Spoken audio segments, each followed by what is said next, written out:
God damn, that looks great. We I mean, have returned. woo! This is a work of fucking art. Those were the words that came out of my mouth out of every trailer and teaser that the Old Republic showed, all the way up to the launch on the 20th of December 2011. And this would be also around the time that World of Warcraft was going through its panda phase, which just really burnt me out, especially after Cataclysm. And I was looking for a new fix. The pandas just weren't cutting it for me, but the trailers and teasers, I was on board. I was hyped, I was ready to rock and roll. I had my tickets, I had my collector's edition. But my fellow guildmates and my brother and some of my close friends, they weren't as sold. I think they were even more burnt out than myself. So, sadly, I would be going into Star Wars alone. My time in the Old Republic would be short back in 2011 and 2012 with the lack of a support group, let's put it that way. Other games would come and go, but the Old Republic was one of those MMOs that always had me wondering, what if? What if I got in with a guild? What if I had friends to join me on this adventure in a galaxy far, far away? Well, flash forward to 2023, and a couple of world global crises later, and a gang of nerds would be gathered in my living room for a catch-up. There was a brief mention of some local servers being launched, and with that, a sheepish look of approval towards one another. Later that night, we would have a copy of the game downloaded, and 3 nerds would be joining the Empire. Why the Empire? Because the galaxy needs order. So with that, this will be a noob's look into the Star Wars The Old Republic from 2023 to, let's say, 2024, since we are coming towards the end of December. Adding to this, we'll be looking at someone who will be playing it mainly solo, as my other 2 dedicated Empire nerds are not so dedicated as they are in bed with 2 other MMOs, that being Final Fantasy Online and, of course, RuneScape, which I'll eventually take a look at. What the fuck is that? In tradition with most ongoing MMOs, Star Wars The Old Republic does have a free-to-play option, an option that I started with but then moved on to the subscription model. This is also included within Steam, making it one of the easiest MMOs to jump right into. Granted, going through Steam, you'll still be provided with a unique launcher which requires its own unique account setup, but hey, you can't have everything handed to you on a silver plate. With it being a free-to-play model, of course there's going to be some differences between it and its paid model, and in broad strokes, in the broadest strokes, your level is capped at 60 if you're a free player, 80 if you're paying for a sub. Free players can experience the first 2 expansion packs for free, that being the Rise of the Hutt Cartel and the Shadow of Revan. There are also some other weird limitations and restrictions that are being enforced, such as you're restricted from mount access till you hit level 20, limited runs in PvPs and Flashpoints, the Old Republic's equivalent of dungeons, with even the loot being restricted on what you can equip, and up to only 10 PvP matches a week. There's a full list of restrictions and the differences, which I've provided in a link below. When launching into the Old Republic, you'll be given the choices of 2 factions, that being the Republic or the Galactic Empire, with 4 classes per side. With the Republic, you have the Jedi Counselor, a Jedi Knight, a Smuggler to a Trooper, with the Empire having Bounty Hunters, Imperial Agents, Imperial Inquisitors, and Sith Warriors. After picking your class and leveling it up for a bit, you'll be given the option to pick a discipline, and this will sort of focus your playstyle, whether it be a tank, a healer, or DPS, or ranged up melee. This is replacing a legacy old system called the Advanced Class System, basically simplifying it, allowing you to pick your role and giving you the abilities based upon the role that you're looking for. Further adding to the mix is what they call the Legacy System, which allows you to mix and match races and classes and boosts all in a family tree of sorts, requiring you to have maxed out and completed a story with one of the particular classes before you can mix and match. So the Old Republic is a very time capsule game of 2010's design, when tab targeting was the name of the game. You'd stand still, pick your target, and go through your rotations of attacks, watching the bars fill up and watching big numbers hit up. Even the art style has that feel of 2010's design. If you played any MMOs from around this time, you know exactly what I'm talking about, and you know exactly the feeling that you're getting yourself into. But even if we're looking at it from a Star Wars angle, there's got to be another reason that players just keep coming back. Even a decade later, there are new servers being fired up and content still being added. 2 words. BioWare plot. So what would be the reason I would get you to download The Old Republic 10 years later on? It would be the writing. The Old Republic has unique stories that would be strong enough to be held on their own game for each of the classes. These plots go from planet to planet, interwoven in even with the flashpoints and the small stories that you encounter along your leveling path. The mere addition of the voice acting makes it so much easier to immerse yourself in this universe and give a shit about the plot. If I look back at my time with WoW, a game that I spent close to a decade playing daily, multiple characters maxed and most of the quests done, I, for the longest time, had no idea why we were battling the Devious Brotherhood, a gang that is introduced very early on if you're an Alliance player, and are the main foes of 2 dungeons within World of Warcraft. I had no idea what their deal was, I just wanted them dead for the loot. Illidan, one of the biggest characters in Warcraft lore, had an expansion pack dedicated to him. We went to another planet to go fight him. No idea what his motivation was. Arthas, the Lich King, had an expansion pack in Warcraft 3 dedicated to him. Had an expansion pack in World of Warcraft dedicated to him. I kind of knew a little bit because, he would pop up in quests to throw some shade, so I guess it was kind of personal, but I didn't know what his game plan was. This is not to throw shade at World of Warcraft. I'm sure the writing in Warcraft's fine. The information's there, within quest homes and texts around, but, I have a short attention span and, I just want the numbers to go up. The Old Republic, however, I know why I'm breaking into this compound. I know why I'm stealing these plans.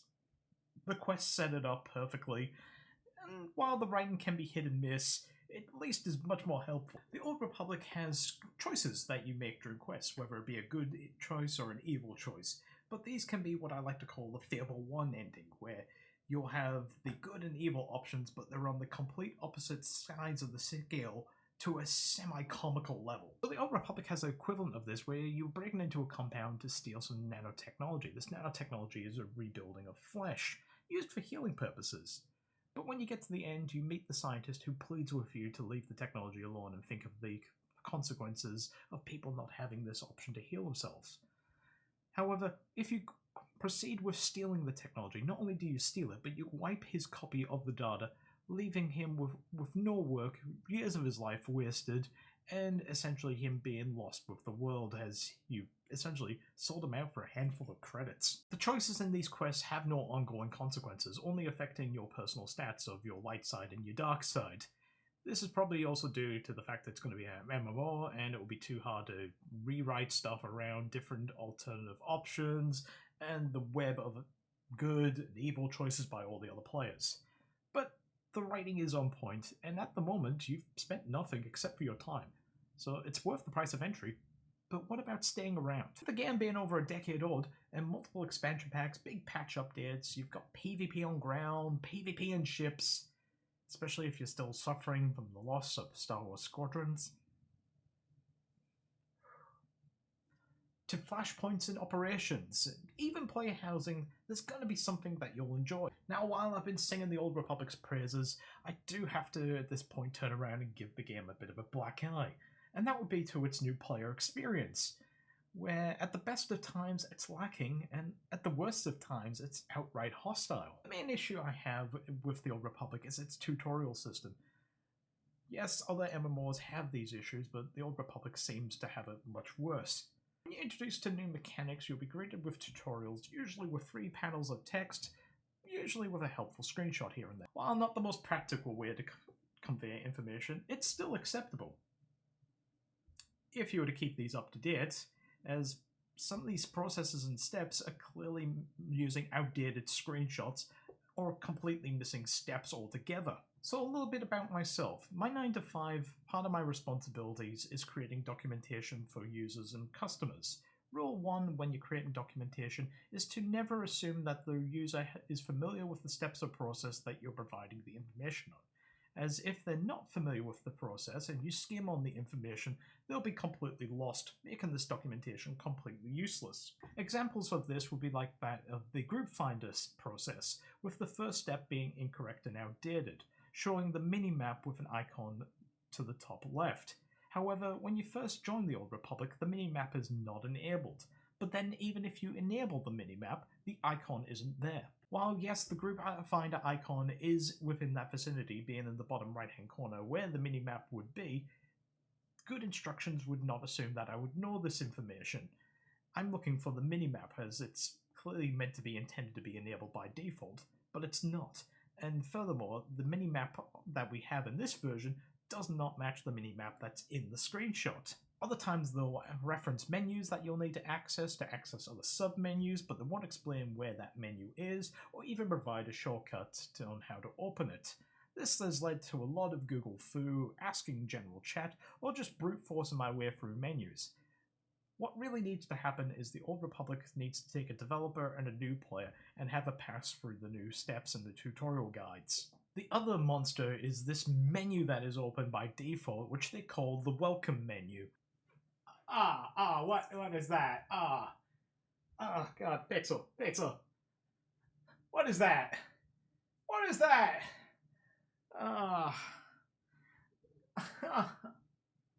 However, I would like to call it the needy partner, as it slams you on entry with talks of battle passes, login rewards, and the cash shop for cosmetics only. If you've ever wanted to scare your players off, the welcome menu is a real good indicator of what to do to scare them off. And I would know.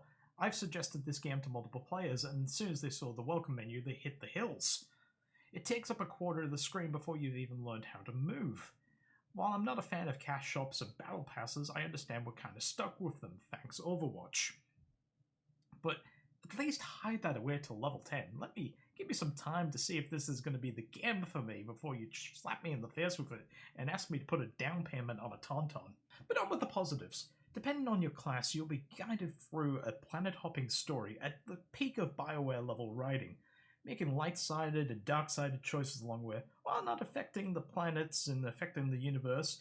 It does affect your own story, and these changes being quite drastic that it's almost worth playing through each class twice. Dark side and light side choices only really affect what equipment that you can wear. It's mainly to show how much of a good boy you are, or how much of a dick that you are. But while you're on your travels, you will be accompanied by a voice-acted companion who will be there to tank or heal or DPS, depending on what you're not doing. The NPCs remove any requirement of socialization in this MMO, allowing you to experience it all to yourself. A perfect tick for those that suffer with social anxiety and don't want to make any friends. Some of the flashpoints also give you the option of filling the roster out with NPCs, allowing you to experience the story that's in these dungeons or flashpoints. From the moment that you have an NPC, you're pretty much set and you won't die. Even if you leave the keyboard and mouse and go out to make yourself a cup of coffee while sitting in the middle of the wilderness, but even then, I think the NPC is tough enough that you won't actually take a hit. Like in other BioWare games, your NPC companion will judge you harshly on the choices that you make. You can influence them based upon gifts that you give them or choosing the correct options during quests. Getting their influence high enough will lead to bonuses, lead to companion quests, and of course, if you're lucky enough, the famous BioWare Fade to Black Smash. The options for customizing your companions are very limited, with the equipment that you provide them not affecting their stats. This does remove the option of juggling equipment or doing the big brother, big sister hand-me-downs. Besides watching your back, your companion will be used for what's called crew skills, or the Old Republic's equivalent of crafting and gathering. This basically just has them disappear after taking a handful of your credits, and will come back with a random assortment of craftable items, equipment, and other bits and bobs. Personally, I enjoy this method, as this allows me to focus on doing the adventure and the questing, rather than working at a table somewhere. So PvP, you have multiple options there. You have arenas, which are death matches of 4v4, war zones, which are objective-based battles of 8 versus 8, starship battles, which... Look, I'm going to level with you on the PvP side of things. The game does level you up to match you with the other players. Early game, however, it's just not worth it. You will be bulldozed and demolished by other players. The other players that have the right gear and the right stats. It's just not worth it. And finally, we have the operations and flashpoints, the Old Republic's equivalent of dungeons and raids. Flashpoints being 4-man dungeons, and operations being for up to 8 players to 16 players in heavily scripted events that are intended for the endgame. The Old Republic has an interesting feature where it allows the flashpoints to be done in what's called story mode, where it allows you to solo the flashpoint with the roster being filled out with NPCs. However, this is not available for every flashpoint. What is available for every flashpoint is the group finder, which will scale players either up or down for the appropriate level for the flashpoint. The solo story mode option is a wonderful idea, almost future-proofing the game if the servers ever go down or servers ever become dead. making this content still available for solo or small group of players going forward. Operations, however, do require groups of human beings, so if you want to experience the operations, you will need to mingle and get in good with a group of players. If you're a free-to-play player, unfortunately this is where you'll hit another hurdle where you'll only be limited to 10 runs of Flashpoints and operations a week, and the gear that you're given cannot be equipped, almost teasing you that you're a free-to-play player. Flashpoints and operations are your standard affair to the other games that have dungeons and raids, with these being the harder fights in the game for the best loot in the game, usually made up of groups of players taking on the roles of tanks, healers, and DPS. Tanks taking the beatings, healers keeping everyone alive, DPS doing the murder while occasionally jumping in the fire. The Flashpoints and operations in the Old Republic also have the story beat choices that come up in it, which allow players to vote on the choices and responses. These also include light side and dark side choices. Now, these are all chosen at random, and they'll play out with whoever wins. However, the influence points will be given to you based upon what you've chosen, so you can't bully someone into a light side choice if they're trying to level up a dark side player. At the time of this recording, I've only taken point in 3 of the Flashpoints available. Each have been very enjoyable and have had the Star Wars feeling to it, with the first being a shipboarding adventure. The fights slowly introduce more mechanics to allow new players into the standard dungeon affair, usually with introducing mechanics like the don't stand here, move away from the charging attack, and so on. The plots in the Flashpoints have a much epic and grander scale, and it really sucks you in and makes you excited where it's going to go, and I look forward to see where the extra Flashpoints go going forward. And maybe the operations if I can find myself a group. For those who like The Sims, the Old Republic also includes player housing, allowing you to have your own spot in the galaxy far, far away, with an impressive level of customization, expanding houses, and an area to invest your credits that you will be accumulating over your adventure. It also allows you to soar off rewards from certain quests and flashpoints, and I assume PvP. Again, never got into the PvP. But it will never beat Palia and its decorating mechanics. Never! Overall, Star Wars The Old Republic in 2023-2024 is a Star Wars game that still holds up to this day. It's free to play, it's launchable through Steam. You've really got nothing to lose except for the time investment to create your account. Even if you're going it alone, the NPC system that's in this game allows you to experience a lot of the content, including some of the flashpoints as mentioned earlier. Thank you so much for watching, gamers. I've been the Walshy One. Thank you for watching this video. Feel free to comment on your adventures in the Old Republic and let me know how you're going with it. Feel free to give me a follow or a sub to my channel. We put up weekly content over here. I also stream over on Twitch, and I like to rant over on Twitter. Until next time, gamers, you have a great one.